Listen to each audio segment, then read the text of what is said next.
The widow's shawl slipped from her bony shoulders as she raised the iron poker above the orc girl's head, and Rhys Finley knew he had perhaps 3 seconds to cross the market square before someone died. His daughter Emma's hand slipped from his as he broke into a run, his boots pounding the packed earth between vegetable stalls and chicken coops. The crowd had formed a loose circle around the commotion, farmers and tradesmen shouting encouragement to the widow Morrison as she stood over the crouched figure. The orc couldn't have been more than 19 or 20, her green skin smudged with dirt, her leather-work tunic torn at the shoulder. She held her arms over her head, not fighting back, not even trying to run. "Thieving monster!" The widow's voice cracked with rage and grief. "You took my coin purse right from my cart."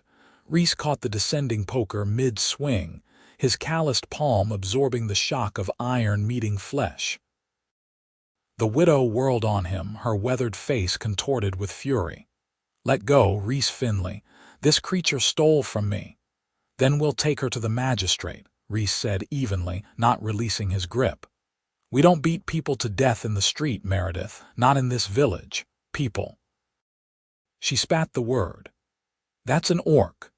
They killed my husband at the border not 3 years past." The orc girl remained motionless on the ground, her pointed ears pressed flat against her skull, her small tusks barely visible as she kept her mouth tightly shut. Blood trickled from a cut above her eyebrow where the first blow had apparently landed. Her eyes, deep amber in color, flickered briefly to Rhys's face before returning to the dirt. "Papa!" Emma's voice cut through the muttering crowd. His 7-year-old daughter pushed through the wall of legs to reach him, her brown braids bouncing. "Papa, you said we needed to buy flour." The reminder of his daughter's presence shifted something in the crowd's mood. A few of the women stepped back, suddenly uncomfortable with the violence unfolding before a child. Rhys used the moment to ease the poker from the widow's grip. "Did you see her take your purse?" he asked quietly. "It was on my cart, and then she was near it, and then it was gone." The widow's certainty wavered slightly under his steady gaze. "So you didn't see her take it?" "Who else would it be?" Rhys looked down at the orc girl. "Empty your pockets." Slowly, keeping her movements deliberate and non-threatening, the girl reached into the pockets of her worn trousers. She pulled them inside out. Nothing. No coin purse, no coins at all, just a scrap of dried meat and a smooth river stone. "Check her tunic," someone called from the crowd. "No," Rhys said firmly. "That's enough." He turned to scan the dispersing onlookers and spotted a flash of movement near the baker's stall. A young human boy, no more than 12, was edging away with unusual haste, one hand pressed suspiciously flat against his side. "You there, Thomas Grier, come here." The boy froze like a rabbit spotted by a hawk. Rhys didn't need to say another word. The guilt was written across the child's face as clearly as if someone had painted it there. The boy's hand slowly emerged from under his shirt, clutching a small leather purse. "I was going to give it back," Thomas stammered. "I just wanted to see how much was in it, I swear." The widow Morrison's face went from red to white to red again. She snatched her purse from the boy's hand and counted the contents with shaking fingers. Several onlookers began to drift away now that the entertainment had soured, while others muttered apologies or excuses under their breath. Rhys extended his hand to the orc girl. She stared at it for a long moment, as if it might be a trick or trap. Finally, she gripped his forearm and let him pull her to her feet. She stood nearly as tall as he did, which surprised him. Most of the orcs he'd encountered during his years as a border scout had been shorter, stockier. This girl was lean and rangy, built like a runner. "You all right?" he asked. She touched the cut above her eye and looked at the blood on her fingers. "I have survived worse." Her voice was lower than he expected, with a slight rasp to it, and her common speech was heavily accented but clear.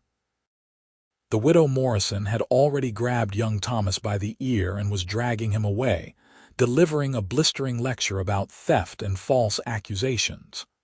The remaining crowd dispersed quickly, returning to their shopping and gossip. "Papa, she's bleeding," Emma said, tugging at Reese's sleeve. "She needs the salve, the one you put on my knee when I fell." The orc girl's eyes widened slightly at Emma's concern. She took a careful step backward. "I will go now, thank you for your intervention." "Wait," Reese said. Something about the way she held herself, the careful dignity despite the dirt and blood, made him pause. "You have somewhere to go, someone who'll tend that cut." The girl's jaw tightened. "That is not your concern. I'm making it my concern. That cut's going to need cleaning at minimum, and it's partly my fault you're hurt. If I'd moved faster, if you had not moved at all, I would be dead." The girl's amber eyes met his directly for the first time. "I owe you a life debt, but I cannot pay it now. I have nothing." "I'm not asking for payment." Reese ran a hand through his dark hair, feeling the weight of old instincts warring with newer, more cautious ones. He'd spent 5 years as a scout on the borderlands, years that had taught him orcs were as varied as humans in temperament and honor. He'd also spent the last 3 years as a widowed father trying to teach his daughter that kindness mattered more than caution. "Come back to my farm. Let me clean that wound. Have a meal. Then you can go wherever you're going." "Papa's a very good cook," Emma added solemnly. "He makes the best rabbit stew in the whole valley." The girl looked between them, clearly trying to understand what trick or trap this might be. Finally, she gave a short nod. "1 meal, then I go. Fair enough." Reese retrieved his shopping basket, which someone had kicked aside during the commotion. "I'm Reese Finley. This is my daughter Emma. I am Cora." She said it simply, offering no family name or clan, which suggested she was alone in the world or running from something, probably both.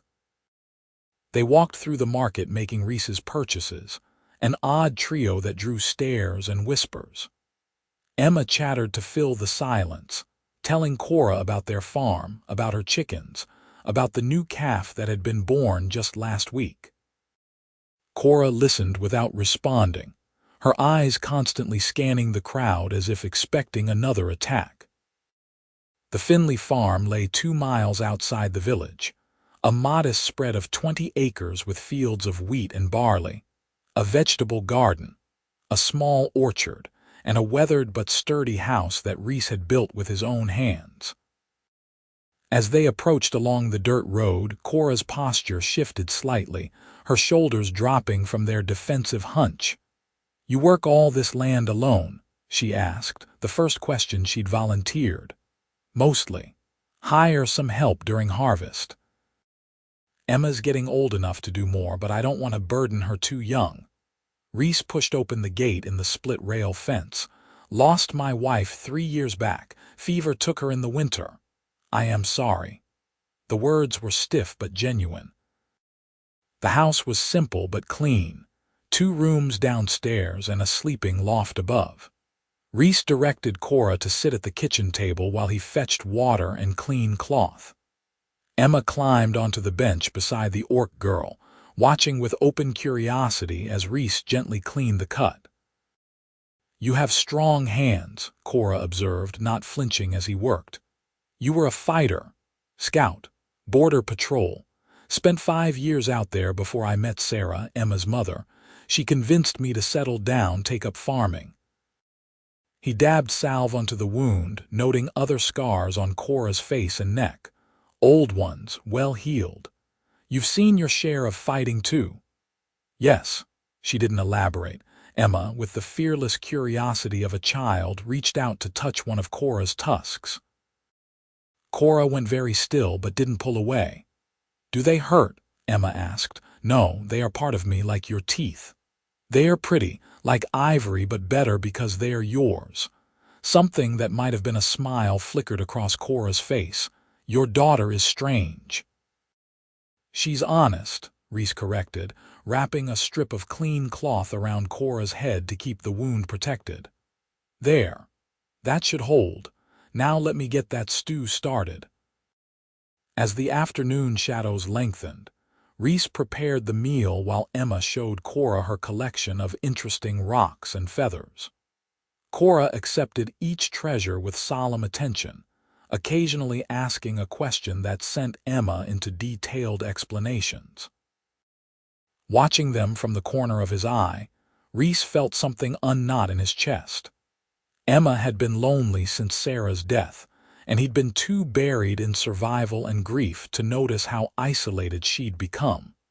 The stew was indeed good, thick with rabbit, carrots, potatoes, and herbs from the garden. Cora ate with careful precision, as if unused to having enough food. She'd consumed half her bowl before she seemed to remember herself and slowed down. "When did you last eat?" Reese asked quietly. "2 days ago. I had some bread. You're traveling, looking for work." Cora's hand tightened around her spoon. "I am looking for a place where I can exist without being hunted." The simple honesty of it hit Reese harder than any elaborate story would have. He ladled more stew into her bowl without asking.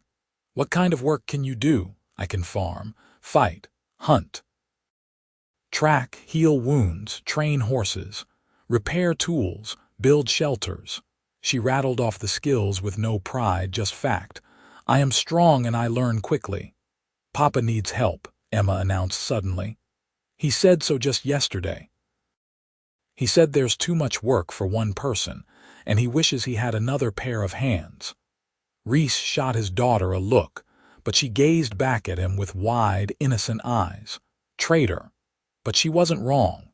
The farm was suffering from his inability to be in 2 places at once. The west field needed plowing. The fence near the creek had holes. The barn roof needed patching before the rainy season. He'd been putting off hiring help because labor was expensive and his savings were thin. "I could stay," Cora said slowly, as if testing the words. "For a time. To repay the life debt. I told you don't owe me anything. Nevertheless, you gave me food and shelter when you did not have to. The debt exists whether you acknowledge it or not." Her amber eyes held his. "I am a good worker. I will earn my keep." Reese should have said no. Taking in a wandering orc would make him even more of an outsider in the village than his occasional defense of non-humans already had. The widow Morrison would spread word of this, and people would talk. They'd say he was foolish, soft, inviting danger into his home where his daughter slept. But Cora's eyes held no threat, only exhaustion and a desperate kind of hope that she was trying very hard to hide. And Emma was looking at him with that expression that said she'd be disappointed if he chose fear over kindness. "Trial period," he heard himself say. 2 weeks. "You help with the farm work, I'll provide room and board. After 2 weeks, we see if it's working out. You're free to leave any time, no questions asked." Cora's shoulders straightened. "Agreed. You can sleep in the barn. I'll set up a proper space for you with a bedroll and blankets. The barn is generous. I am accustomed to sleeping rough. Nobody sleeps rough on my property if I can prevent it." Reese pushed back from the table. "Come on, I'll show you." The barn was solid and dry, with 2 milk cows in their stalls and the new calf Emma had mentioned. Reese cleared out a corner of the equipment room, pushing aside tools and sacks of feed to make space for a pallet of straw, covered with a thick wool blanket, and a pillow stuffed with goose down. Cora stared at the arrangement as if he'd offered her a king's bed. "This is too much," she said quietly. "It's a blanket and a pillow, bare minimum for a person." He set a lantern on a shelf nearby. "Privy's out back, Wells by the house. I'll wake you at dawn. We'll get started on the day's work." "Any questions?" Cora shook her head. She sat carefully on the pallet, testing its give, then looked up at him. "Why are you doing this?" Truly, Reese considered the question. He could say it was Christian charity or practical necessity or simple human decency. All of those would be partly true.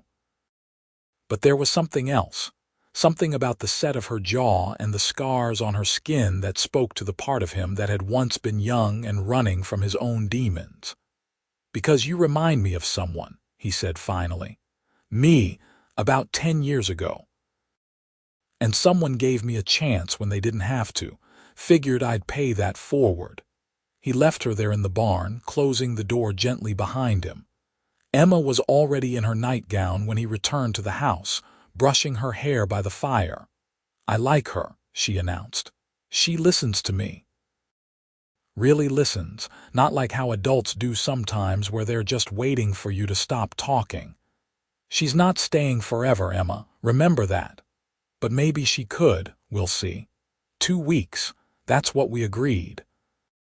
But as Reese climbed into his own bed that night, staring at the ceiling beams he'd hewn and fitted himself, he wondered what he'd invited into their lives.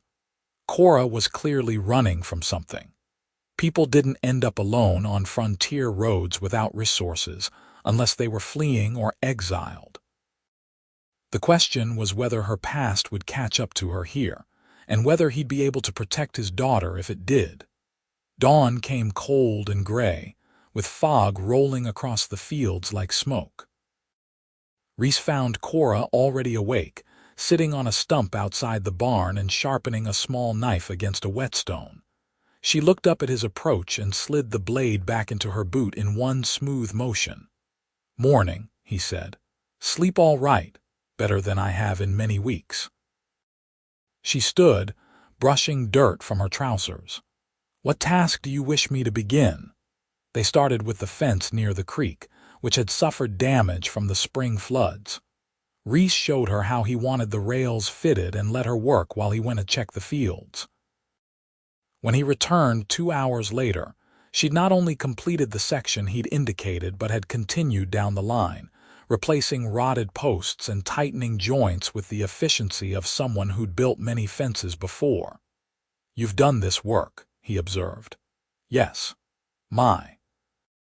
She paused, seeming to choose her words carefully. "My people value self-sufficiency. I was taught many practical skills." Over the next few days, Reese discovered that Cora had understated her abilities.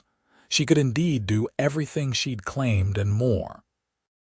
She plowed the west field in a day and a half, working from dawn until well past dusk, refusing to stop even when Reese told her she could rest. She patched the barn roof with such skill that it looked better than when he'd originally built it. She found and fixed weaknesses in his chicken coop that he hadn't even noticed, stopping a weasel from getting in through a gap in the boards. More surprisingly, she was gentle with Emma. The girl had taken to following Cora around the farm, chattering constantly, and Cora bore it with what appeared to be genuine patience. She answered Emma's endless questions about orc culture with careful thought, editing out the violent bits but giving honest answers about food, family structures, and traditions. "Do orcs celebrate birthdays?" Emma asked on the 4th day, as they sat by the well taking a water break. "We celebrate name days," Cora explained. "The day when a young orc proves themselves worthy of their adult name through a test of skill." "What was your test?" Cora's expression went distant. "I tracked a winter elk through the mountains for 3 days and brought it down with a single arrow." "I was 14 summers. That sounds hard." "It was meant to be. Easy things do not prove worth." Reese noticed she never mentioned family directly, never said mother or father or clan, just my people or we. But the way she avoided those words suggested painful absences rather than casual omission. On the 7th day, the widow Morrison came calling.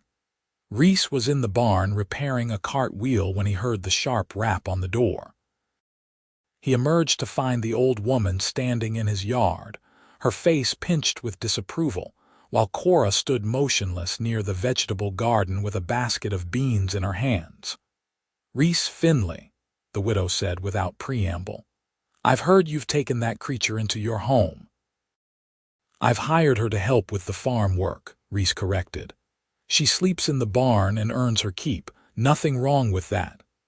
Nothing wrong. Have you lost your senses? She's an orc. You have a daughter to think about. I am thinking about my daughter. I'm thinking she deserves to grow up knowing that kindness and judgment based on character are more important than fear and prejudice. The widow's mouth flattened into a thin line. Fine words. We'll see how fine they sound when that thing steals from you. Or worse. She left in a swirl of skirts and righteous anger. Reese watched her go, then turned to find Cora had set down her basket and was standing very still, her face carefully blank. You should send me away, she said quietly. I am causing you trouble. You're causing me significantly less trouble than my west field would if it wasn't plowed, or than my barn roof would if it was still leaking. Reese picked up the basket of beans and handed it back to her. I don't care what the widow Morrison thinks. Neither should you. But Emma, who'd been playing nearby and overheard everything, ran to Cora and wrapped her arms around the orc's waist. Don't go. Please don't go. You're my friend. Cora's hand came up slowly to rest on Emma's head, careful of her claws. I will stay as long as your father permits it, she said, and Reese caught something in her voice that might have been wonder. That night, after Emma was asleep, Reese found Cora sitting outside the barn again, staring up at the stars. He sat down on the stump beside her without asking permission. You're good with her, he said. With Emma. She is easy to be good with. She has no hate in her. She lost her mother young. Maybe that's part of it. She learned early that life is fragile, that you have to hold onto the good things while you can. Cora was quiet for a long moment. Then softly she said, I had a sister, younger like Emma. She died when raiders came to our village. I was meant to protect her. I failed. The words fell between them like stones into still water. Reese felt the weight of them, the old grief that never really healed. How old were you? He asked. 16. That's a child yourself, Cora. However it happened, it wasn't your fault. I was old enough to fight, old enough to have been named. I should have saved her. Her hands clenched in her lap. I think that is why I cannot return, why I was cast out. Every time they looked at me, they saw her absence. They cast you out for surviving. They cast me out for being a reminder of failure and loss. It is the way of things. She took a shaky breath. You asked why I had nothing, why I was alone. Now you know. Reese wanted to reach out to offer comfort, but he sensed that would be unwelcome. Instead, he said, You're not alone now. For whatever time you're here, you have a place. You have people who value you. Cora turned to look at him, her amber eyes catching the starlight. Why do you see me as a person when your own people do not? Because I've been to the border. I've seen orcs die protecting their families. I've seen them show mercy when they could have killed. I've seen them laugh and mourn and love. He met her gaze steadily. Anyone who says orcs aren't people is either ignorant or a liar. Usually both. Something shifted in her expression, a wall coming down by fractional degrees. You are strange, Reese Finley. So I've been told. He stood, brushing dust from his pants. Get some sleep. We've got a big day tomorrow. Going to start harvesting the early wheat. The harvest was brutal work, even with Cora's strength to help. They worked side by side in the field, cutting and bundling wheat under the merciless summer sun. Emma brought them water and cool cloths, and at midday they rested in the shade of the old oak at the field's edge, too tired to speak. Reese found himself increasingly aware of Cora's presence beside him. The way she moved, all efficient grace despite her size. The way she hummed under her breath while she worked, a low melodic sound that might have been an orc work song. The way she smiled, small and rare, when Emma said something particularly silly. He was careful not to examine those observations too closely. Cora was his employee, his guest, and likely still dealing with grief and trauma from her exile. The last thing she needed was her employer developing inappropriate feelings. The last thing he needed was to complicate an already complicated situation. But on the 14th day, as they finished the last of the early harvest and stood looking at the stacks of bundled wheat ready for storage, Cora turned to him and said, "My 2 weeks are complete. Do you wish me to go?" The question hit him harder than it should have. He'd known this moment was coming, had prepared himself for it. But the thought of the farm without Cora's presence, without her quiet competence and dry humor, felt suddenly wrong. "You want to go?" he asked instead of answering. Cora looked away toward the mountains rising purple in the distance. "No, but what I want and what is safe for you are different things. Let me worry about my own safety. You do not understand. I have not told you everything." She turned back to him, and there was fear in her eyes now. "The reason I was cast out, it was not only for failing my sister. It was because I spoke against our Warchief. I said his decisions were leading our clan to destruction, that his raids on human villages would bring retaliation that would kill us all. He named me traitor and exile. He said if I ever returned or if any orc gave me aid, they would die beside me." Reese felt a chill despite the summer heat.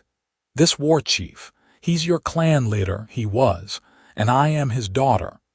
The revelation hung between them. Reese's mind raced through implications. If Cora was a Warchief's daughter, that explained her skills, her education, her bearing. It also meant that somewhere out there might be orcs looking for her. "Does he know where you are?" he asked carefully. "No, I have been careful to leave no trail, but if he learns—" She swallowed hard. "I would not have you or Emma come to harm because of me, so I will go. It is safer." "Hold on." Reese stepped closer, close enough to see the fine scars that traced her jawline, the fear and determination warring in her expression. "You've been here 2 weeks. Has anything happened? Any sign of pursuit?" "No, but then you stay. You stay as long as you want to stay, as long as it's safe. The moment there's any hint of danger, we'll deal with it together. But I'm not sending you back out onto the road alone because of what might happen." He paused, then added, "Emma would never forgive me, and I'd never forgive myself." Cora's eyes widened. "You would risk your family for an orc exile." "I'd risk my family for someone who's become part of this household, someone my daughter loves." He caught himself, bit back the words that wanted to come next. "Someone I trust." For a moment he thought she might cry. Then she straightened her shoulders and gave him a formal nod, the kind a warrior might give to an honored commander. "Then I stay. And I will protect this place and your daughter with my life. This I swear." Summer turned toward autumn. The days grew shorter, the nights cooler, and life on the farm settled into a rhythm that felt almost like family. Cora moved from the barn to the small addition Reese built onto the house. A room barely big enough for a bed and a trunk, but with a door that could lock and a window that caught the morning sun. Emma was delighted to have her closer, and Reese tried not to notice how right it felt to have 3 places set at the table for meals. They went to market together now, despite the stares and whispers. Emma walked between them holding both their hands, blissfully unaware or uncaring of the scandal they caused. The widow Morrison made pointed comments. The blacksmith refused to sell to Reese for 2 weeks until his wife, a practical woman, told him not to be a fool and lose good business. Slowly, grudgingly, the village adjusted to Cora's presence as they might adjust to any oddity that proved stubbornly persistent. Reese found himself watching Cora when she didn't notice. The way she braided Emma's hair with surprising gentleness, her clawed fingers nimble and careful. The way she stood on the porch in the evenings, face turned toward the cooling wind, eyes distant with old memories. The way she laughed, rare and startled, when Emma did something particularly funny, as if she'd forgotten laughter was allowed. He was falling in love with her. He recognized the signs, had felt them before with Sarah, though this was different. Deeper, perhaps, or more complicated. Weighted with the knowledge that what he felt was forbidden by society's rules, dangerous by any practical measure, and probably unwelcome besides. One night in early autumn, as they sat on the porch after Emma had gone to bed, Cora said, "You are staring again." Rhys startled. "Sorry, I didn't mean, why do you look at me that way?" She turned to face him, her expression unreadable in the darkness. "Is something wrong?" "No." "Nothing's wrong." He paused, wrestling with honesty and caution. Honesty won. "I look at you that way because you've become important to me. You and Emma, you're happy together. The farm runs better. The house feels less empty. I'm grateful you stayed. Grateful." She repeated the word as if testing its flavor. "Is that all?" His heart hammered against his ribs. "What do you want it to be?" Cora stood abruptly and walked to the porch railing, gripping it with both hands. Her back was rigid with tension. "I want nothing. It does not matter what I want." "Why not?" "Because I am orc and you are human, and the world does not permit such things." The words burst from her like a wound finally opened.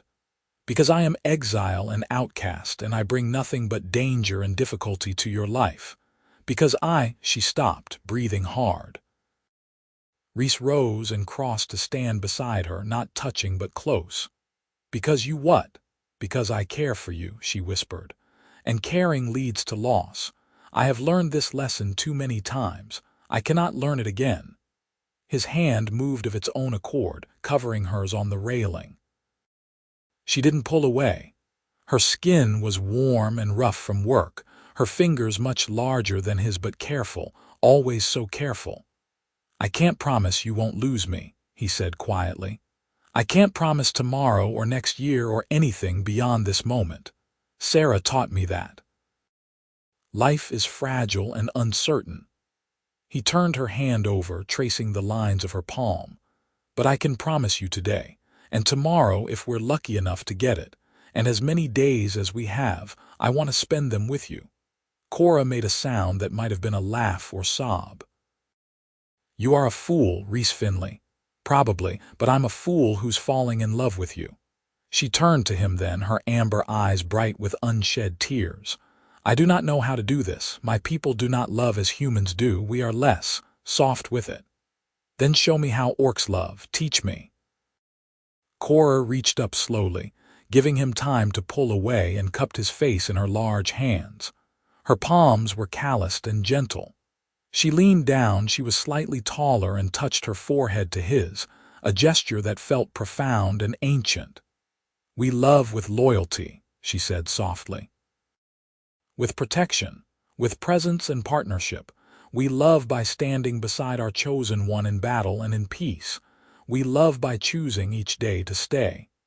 "I can do that," Rhys said. "I am doing that."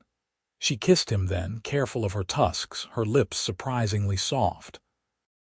He tasted salt and found she was crying, silent tears tracking down her green skin.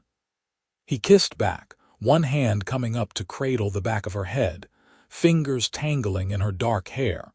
When they finally pulled apart, Cora was smiling through her tears. "Your daughter will wake and find us here like fools. Then we should probably go inside. Together."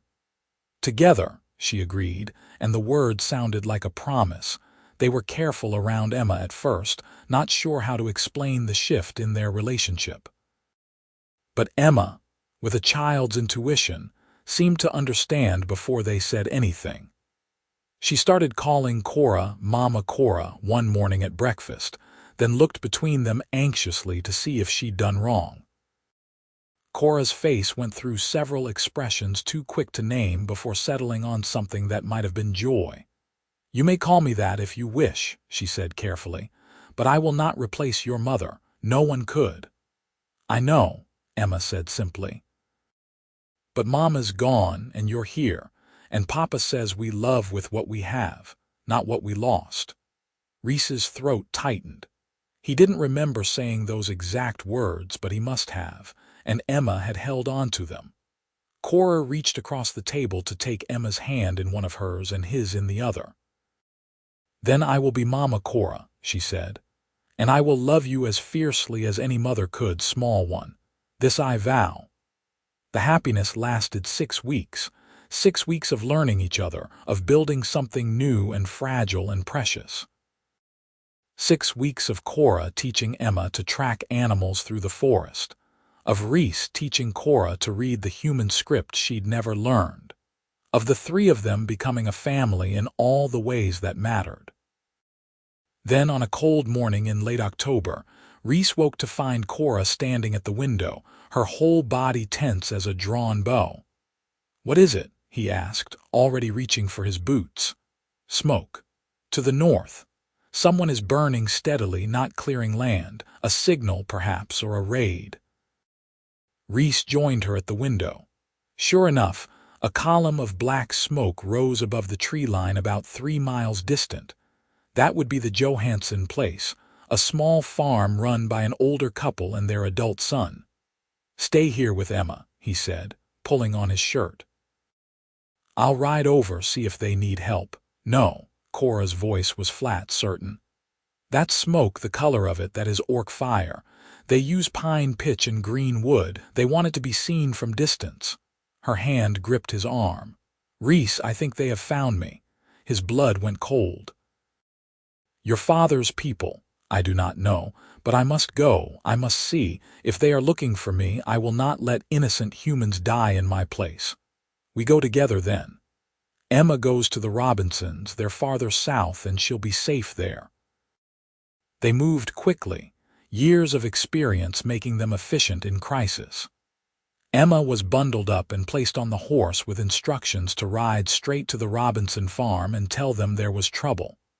Cora wrote a quick note in orcish script, sealed it, and tied it to Emma's belt. "If orcs come," she told Emma seriously, "you give them this. It says you are under my protection, and to harm you is to declare blood feud with the Blacktusk clan. They will not risk that." "But you were cast out," Emma said, her voice small and frightened. "Some things matter more than exile. You are one of them. Now go, quickly." They watched Emma ride off, then Reese grabbed his old scout bow and Cora took up a woodcutting axe. Together, they ran toward the smoke. The Johansson farm was in ruins. The barn burned with orange and black flames, and the house smoldered. 3 orcs stood in the yard, larger and more heavily built than Cora, wearing leather armor marked with unfamiliar clan symbols. The Johanssons were nowhere to be seen, which Reese hoped meant they'd fled. One of the orcs, an older male with a scar bisecting his face, spotted Cora and Reese as they approached. He raised a hand, stopping his companions from advancing. "Cora Blacktusk," he said in orcish, which Reese understood from his border years. "You are found." "I am Cora no clan," she replied in the same language, her voice hard. "I have no father, no blood, no kin. What is burned here is burned on your shame, not mine. Your father wishes you to return. He has reconsidered his judgment. Tell my father his judgment stands. I will not return to serve a warchief who wages war against those who wish only to live in peace." The scarred orc's expression didn't change. "Then I am instructed to bring you by force, or to kill you and any who shelter you." Cora stepped forward, putting herself between the orcs and Reese. "This human is nothing to me. An employer only. You have no quarrel with him." Reese's heart clenched at the lie, at the desperation in her voice as she tried to protect him by denying what they were to each other. He stepped up beside her, bow drawn. "She's lying," he said in orcish. "She's my partner, my family. You want her, you go through me." "Reese, no." Cora's hand shot out to push him back, but he held firm. The scarred orc looked between them, then slowly smiled. It was not a kind expression. "The Warchief said you would have gone soft, living among humans. He said you would have forgotten your duty. He was right." My duty is to those I choose to protect, Cora said, not to a father who values pride over peace. Then you will die for that choice. The scarred orc gestured, and his two companions spread out, flanking, as will your human. Rhys had been in enough fights to know when talk was done. He released his first arrow, taking one of the flanking orcs in the shoulder. The orc roared and charged, and then everything was chaos. Cora met the scarred orc's charge with her axe, the clash of metal on metal ringing across the burning farmyard. Rhys fired twice more, keeping the wounded orc at bay, then dropped his bow and drew the knife at his belt as the third orc closed with him. He was outmatched in size and strength, but he had speed and long years of experience. He dodged the first swing of the orc's club, slashed at exposed ribs, felt his blade catch and drag. The orc backhanded him, and he flew sideways into the fence, stars exploding across his vision. Through the ringing in his ears, he heard Cora scream his name. Then she was there, having somehow downed the scarred orc, her axe coming down with brutal force on Rhys's attacker. The orc blocked with his club, wood splintering, then grabbed for Cora's throat. Rhys lunged forward and buried his knife in the orc's kidney. The orc convulsed and fell, taking the knife with him. Rhys staggered back, breathing hard, blood running from his nose and split lip.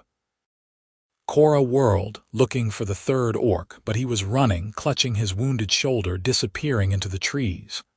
The scarred orc lay still on the ground, his throat torn open. The one Rhys had stabbed was dying, his breaths wet and labored. "The Johansons," Rhys gasped. "We have to find here," a voice called from the root cellar. "We're in here." They pulled open the cellar doors to find the entire Johansen family huddled below, frightened but unharmed. Mr. Johansen climbed out, staring at the bodies in his yard and the two rescuers covered in blood. "They came looking for an orc girl," he said shakily. "Said they were tracking an exile. We told them we'd seen no orcs and they lit the barn anyway, said it was a message." "The message is received," Cora said grimly. She turned to Rhys. "The one who fled will tell my father I am here. He will come himself or send more, many more. Then we prepare," Rhys said. "We warn the village, we set defenses, we know." Cora's voice was gentle but final. "I will not let this place become a battlefield. I will not let Emma grow up in a war zone because of me." She cupped his face in her bloody hands. "I must go, Rhys. It is the only way." "Like hell you will." He grabbed her wrists, holding her hands to his face. "We just found each other. You think I'm letting you walk away to die. I will not die. I will disappear, far enough that he cannot track me, deep enough into the wild that his people will not follow. And leave us, leave Emma." His voice cracked. "She'll be heartbroken, I'll be—" He couldn't finish. Cora's eyes filled with tears. "I know, and I am sorry, but there is no other way."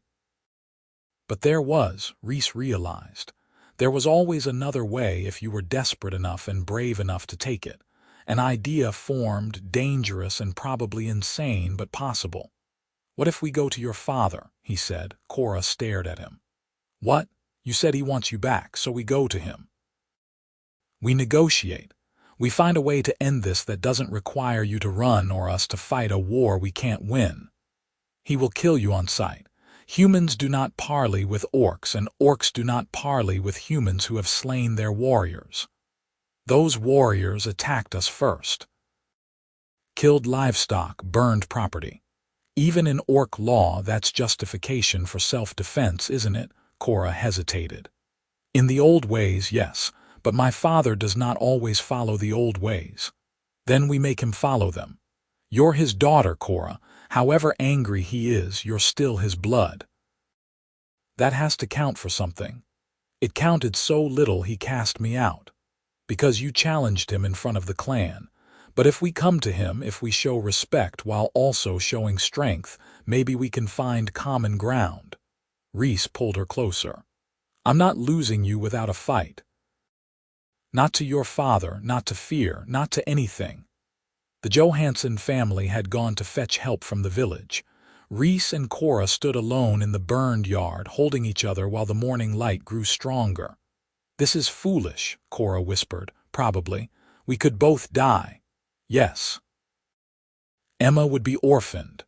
We'll make arrangements. The Robinsons would take her, or my brother in the south." He pulled back to look at her. "But I don't think we'll die. I think your father is a warchief, and warchiefs don't stay in power by being stupid. He'll listen to reason if we present it right. You have too much faith in orc politics. I have faith in you." He kissed her forehead. "In us. In the fact that love and logic together are stronger than pride and tradition." Cora closed her eyes. When she opened them again, they held resigned determination. "Very well. We will go to my father. We will attempt your mad human diplomacy." She managed a weak smile. "At least we will be together when we die. That's the spirit."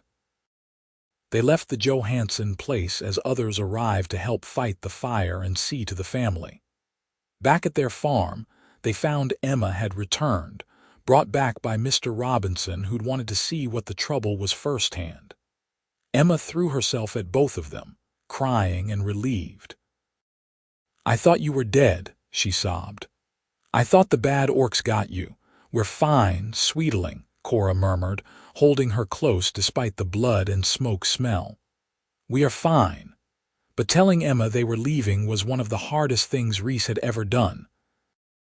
She fought it with the pure determination of a child who knows, absolutely, what the adults are planning is wrong. "No, you can't go. What if you don't come back?" "We will come back," Reese promised, hoping desperately it was true. "But we have to make sure the bad orcs don't keep causing trouble.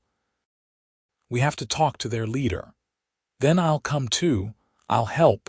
You'll stay with the Robinsons and help Mrs. Robinson with the preserve. She needs a smart girl to help her this time of year." He knelt down to Emma's level. "I need you to be brave for me, Emma, the bravest you've ever been." "Can you do that?" Emma's chin wobbled, but she nodded. Cora knelt beside Reese and took Emma's hands. "Listen to me, small one. Whatever happens, you must know this. You are loved. Your father loves you more than life. I love you as if you were my own blood daughter. That love does not end no matter what. Do you understand? But I want you to come back. We will try our very hardest," Cora promised. "We will fight and scheme and bargain, and if we succeed, we will return and be a family again." They left Emma with the Robinsons that afternoon, both of them barely holding together as she cried and clung to them. Then they set out north, toward the mountains, toward orc territory, and whatever waited there. The journey took 3 days on foot, following trails that Cora remembered from her youth. They moved carefully, watching for scouts or raiding parties. Twice, they spotted orc bands in the distance and hid until they passed. On the third evening, as the sun set red and angry behind the peaks, Cora stopped at the edge of a steep valley. "There," she said, pointing to a collection of structures built into the valley walls. "That is Blacktusk Hold, my father's stronghold." Reese studied the fortifications with a scout's eye. It was defensible, well-positioned, with clear sightlines and limited approaches. Walking in uninvited would be suicide. "How do we announce ourselves?" he asked. "We don't. We wait for them to find us." Cora built a fire, large and bright, in clear view of the hold. Then she sat down beside it and began to sing. The song was in Orcish, the words ancient and rhythmic. Reese didn't understand all of it, but he caught phrases about honor, homecoming, and challenge. It was beautiful and mournful, and it carried across the valley like a bell. They didn't have to wait long. Within an hour, a patrol of 6 orcs surrounded them, weapons drawn. The leader, a female with ritual scars on her face, stared at Cora with open shock. "Cora Blacktusk. You are forbidden here." "I am Cora no clan," she corrected, and I have come to speak with the Warchief on matters of blood and honor. The old laws say I may seek audience. The old laws say we may kill you for trespassing. The old laws also say that one who has slain a Warchief's warriors in fair combat has earned the right to speak before judgment. Cora gestured to Rhys. This human slew Grath of the Red Mountain clan. He bears the mark of that combat. She indicated Rhys's still bruised face and split lip. He seeks parley. The scarred female considered this. Finally, she nodded.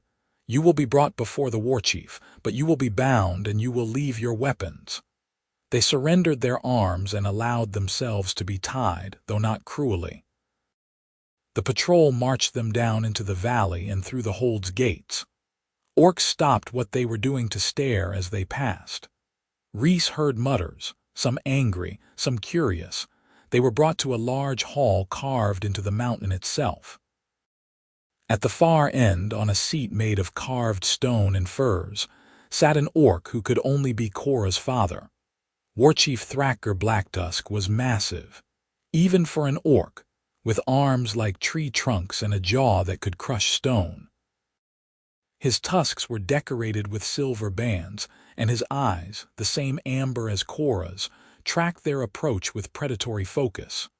"Daughter," he said, his voice a deep rumble that filled the hall. "You return." "Father," Cora replied, her chin high. "I return to beg audience under the old laws."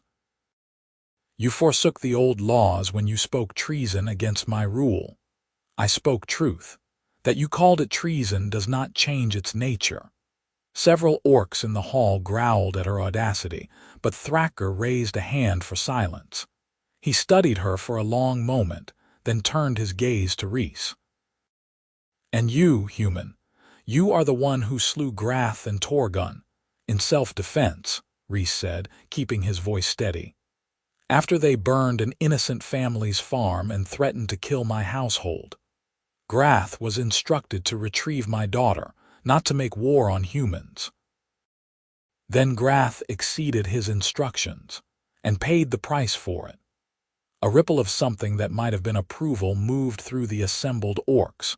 Thacker's expression didn't change, but Rhys thought he saw a flicker of interest in those amber eyes. "You have courage, human, to come here." "Foolish courage, but courage nonetheless." Thacker leaned forward. "Why have you come? To plead for your lives, to offer ransom?" "Neither," Rhys said. "I've come to propose an alliance." The hall erupted in disbelief and anger. Orcs shouted over each other, calling for the human's death, demanding to know how he dared suggest such a thing. Thacker let the chaos run for a moment, then slammed his fist on the arm of his seat. The sound cracked like thunder, and silence fell. "Speak," he commanded. Rhys took a breath. This was the moment everything hinged on. Your people raid human villages for supplies. Humans retaliate and the cycle continues. Both sides lose people, time, resources. Meanwhile, winter comes and everyone suffers. He paused, making sure he had Thacker's full attention. "I propose trade instead of raids.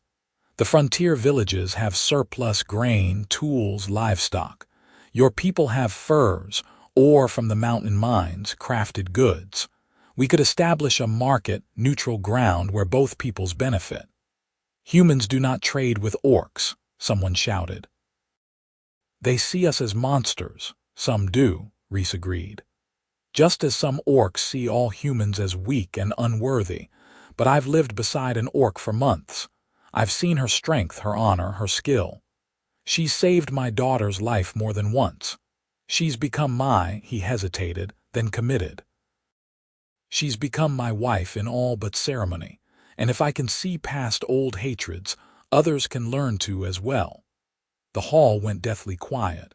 Cora's breath caught audibly beside him. Thacker stood slowly, his full height making him tower over everyone present. "You claim my daughter as your mate." "I do, with her consent which she gave freely." Thacker turned his gaze to Cora. "Is this true, daughter?" Cora lifted her chin, her voice ringing clear. "It is true, father, I love this human. I have chosen him as my partner, my family.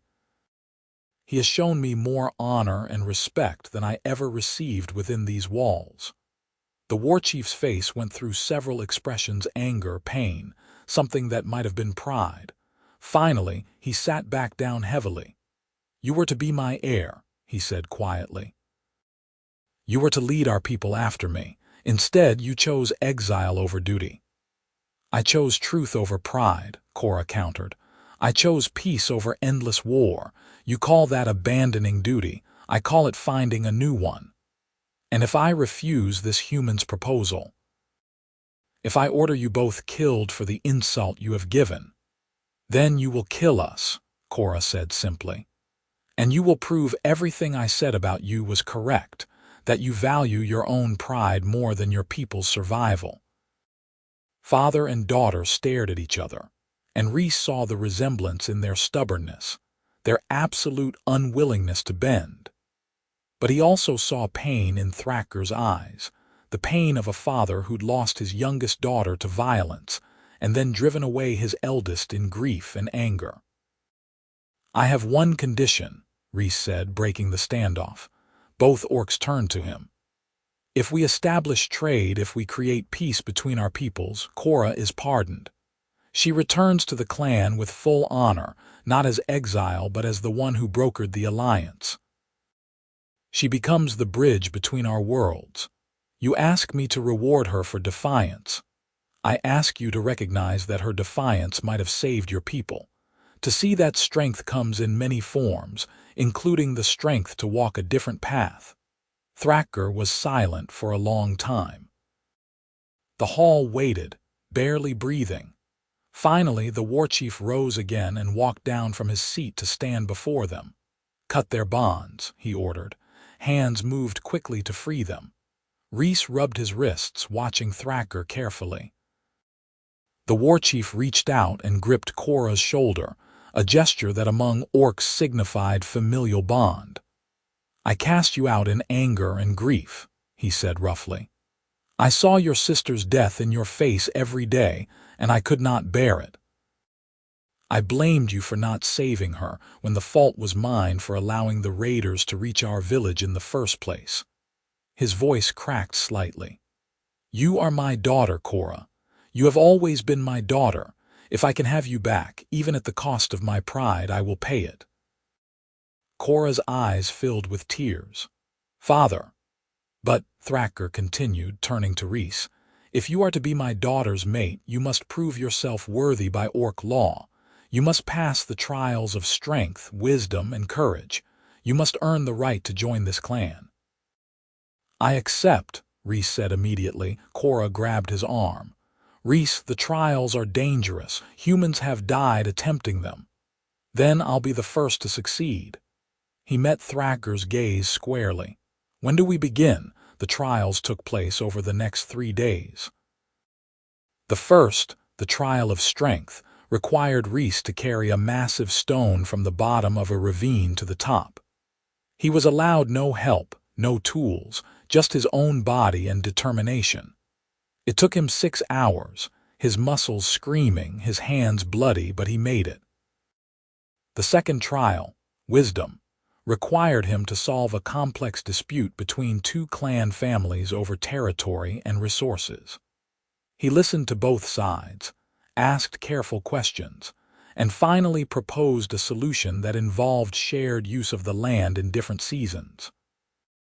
The families accepted, and the elders nodded approval. The third trial, courage, was the simplest and most terrifying. He had to face a caged mountain cat with only a spear and either drive it off or kill it. The cat was enormous, its teeth like daggers, its claws capable of disemboweling him with one swipe. Cora watched from the edge of the arena, her face pale. Rhys gripped his spear and entered the cage. The cat circled him, growling low in its throat.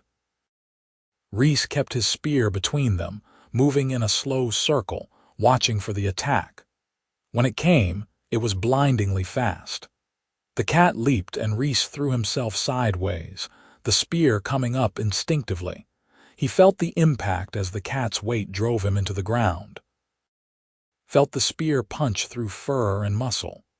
Felt hot blood spray across his face and chest.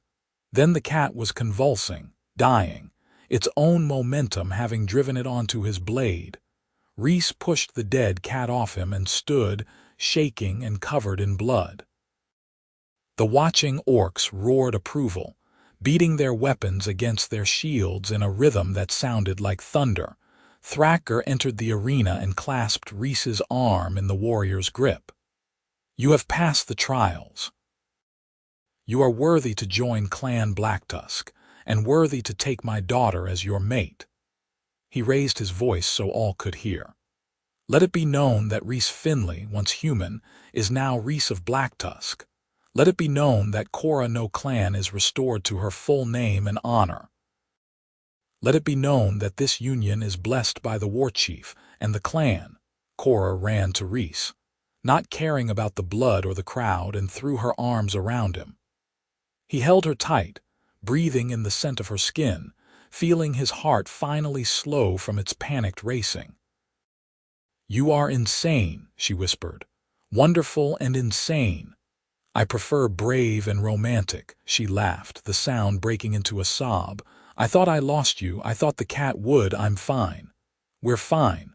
We're going home, Cora, together." The feast that night was loud and joyous. Orcs brought out their best food and drink, and Rhys found himself toasted so many times he lost count. Cora never left his side, her hand always in his, her smile brighter than he'd ever seen it. In the quieter hours after midnight, Thrasher pulled them aside. He looked older now, tired, but also more at peace than he had been. "I will send word to the human villages," he said. "I will propose your idea of a trade market. It will be difficult and many on both sides will resist, but I will try." He looked at Cora. "Because my daughter was right. Pride is not worth the death of our people." "Thank you, Father," Cora said softly. "Do not thank me yet. We have much work ahead." He turned to Rhys. "You will be my liaison to the humans. You will help establish the trade routes, negotiate the terms. This is not a small task." "I understand." "And you," Thrasher said to Cora, "will be my second. You will help lead the clan as you were always meant to. When I am gone, you will be Warchief." Cora's eyes widened. "Father, you challenged me because you were right. A leader must be able to see truth even when it is uncomfortable." "You have that strength," he smiled, rare and genuine. "Besides, your mate has now proven himself a warrior of the clan. His children would be eligible to inherit. Your children." Cora flushed green-dark with embarrassment, and Rhys coughed to hide his own sudden awkwardness. But the thought wasn't unwelcome. Children. A future. A family that spanned two peoples.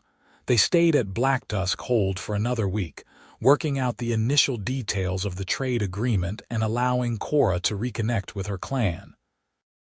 Then, with Thrasher's blessing and an escort of 6 orc warriors as a sign of good faith, they began the journey home.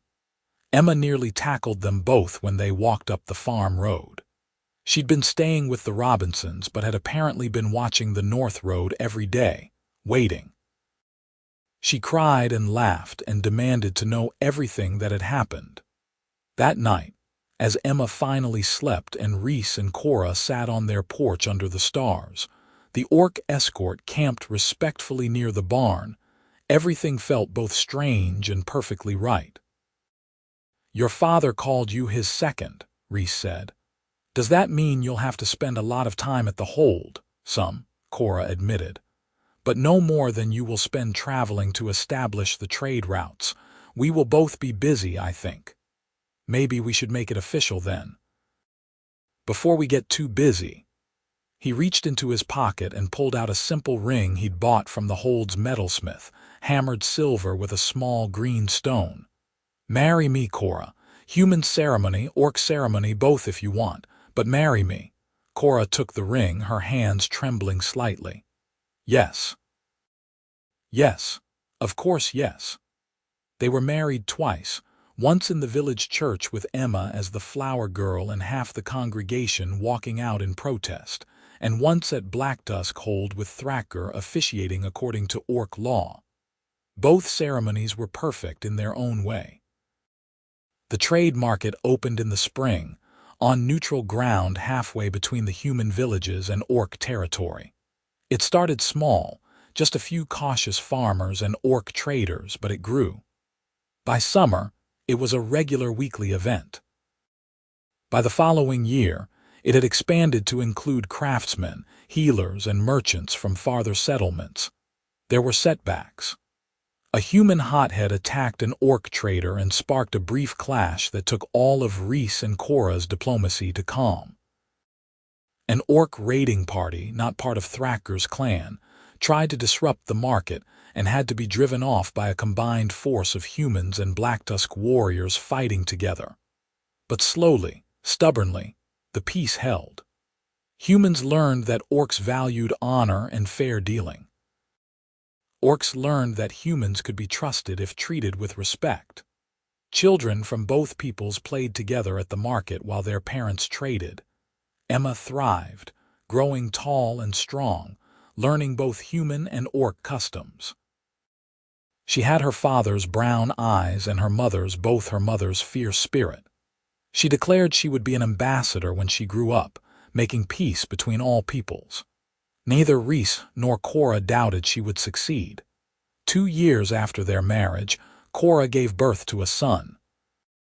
He was born half human, half orc, with his father's darker skin and his mother's pointed ears and small tusks. They named him Tharin, which in the orc tongue meant bridge between. Thrasher wept when he held his grandson for the first time, though he would deny it later. Reese stood in the doorway of his home, watching the sunset paint the fields gold. Emma was teaching Tharin to walk in the yard, encouraging him with laughter and patience. Cora came to stand beside him, sliding her arm around his waist. "What are you thinking?" she asked. "That I never imagined my life would look like this," he said honestly, "but I cannot imagine it any other way. Regrets? Not a single one." He turned to kiss her, gentle and deep. Only that I did not come to your farm sooner." She smiled, the expression still rare enough to be precious. "Thank you, Reese Finley, for seeing me, for choosing me." "Always," he promised.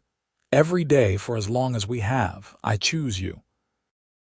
In the yard, Emma shrieked with delight as Tharin took 3 wobbling steps on his own before sitting down hard in the grass.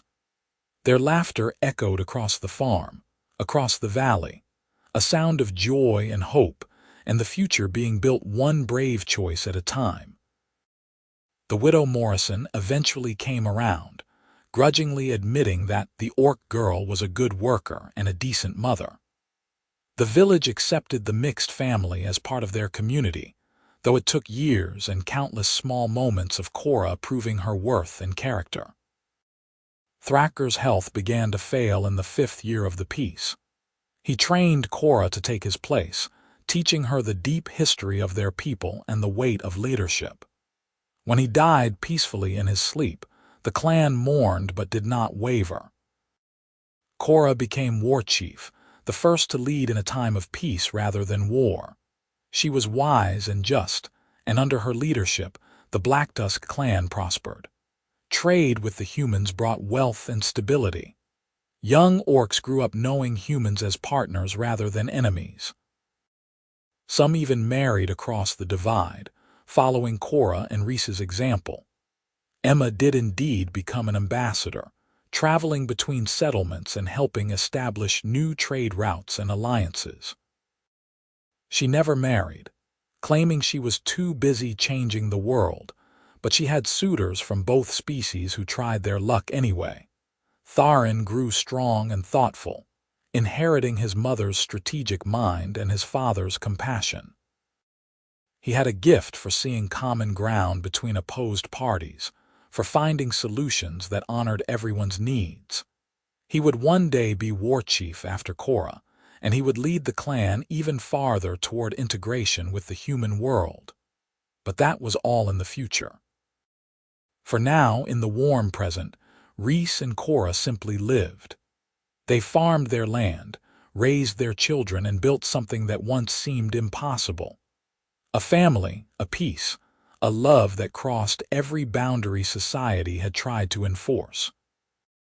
On quiet evenings, they would sit on their porch and watch the stars, content in the knowledge that they had chosen love over fear, partnership over prejudice, and in doing so, had changed their corner of the world forever. And if some called them fools for believing such a thing could work, well, they had decades of proof that sometimes the biggest fools were those who never dared to try. The farm prospered. The family grew. The peace held. And at the heart of it all was a single choice made on a dusty market square years ago, when a man decided to step between an angry mob and a frightened orc girl who would become his world. It had been enough. It would always be enough. They lived, they loved, and they were happy. And that was all the ending any story truly needed.